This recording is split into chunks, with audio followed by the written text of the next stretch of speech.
So, ito na nga, dahil ninakawan nyo ang bansang Pilipinas ng 26 billion para sa inyong pamumulitika at sa inyong maagang pagbili ng, actually, hindi nga maaga eh. Noon pa kayo bumibili ng boto ng taong bayan eh.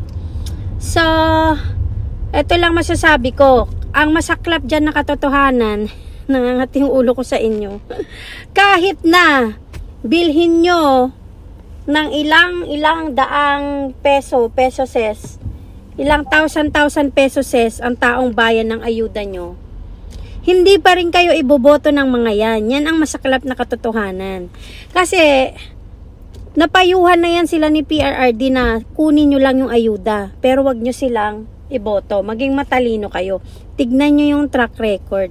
So nananawagan ako dyan sa mga botante dyan sa Pilipinas, maging matalino rin kayo kasi inuutakan kayo, 'di ba? Inuutakan kayo na inuuto kayo. So utakan nyo din at utuin nyo din.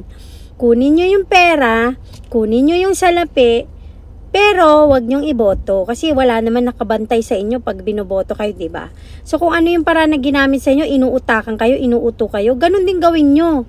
Kunin nyo yung ayuda, pera nyo 'yan. Pero pagdating ng halalan, ihalal nyo yung nararapat sa taong bayan. Okay? Good luck, everyone!